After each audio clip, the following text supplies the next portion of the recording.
In your view, do procedures like botulinum toxin and fillers play a part in healthy aging, or are they just an aesthetic standard?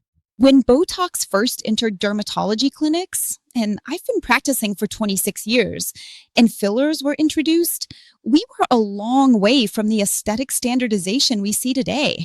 There was no digital media.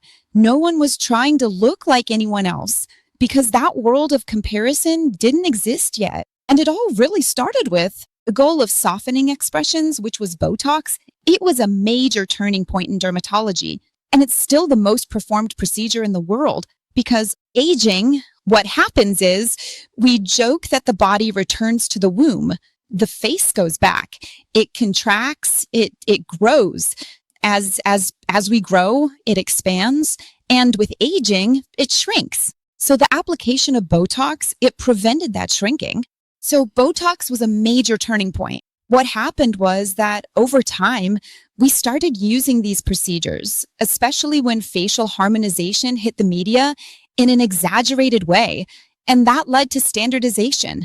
And what we're experiencing today is exactly the opposite, because we've seen that for the brain, what's beautiful, what's charming is looking at someone and not analyzing what they've had done. Right. It's just being charmed.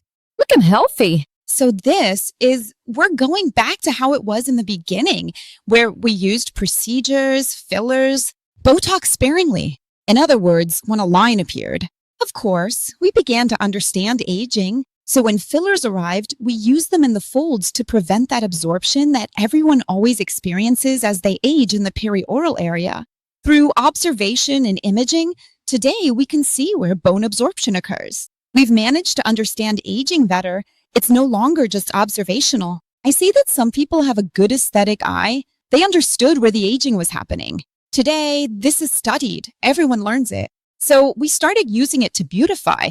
But what we saw in practice is that these materials age. And instead of beautifying, they often weigh things down. So today, we're in a new phase. We went through the exaggeration, but not in the sense that we aimed for exaggeration. It was a consequence of high supply, of a very sharp thirst for us to control aging.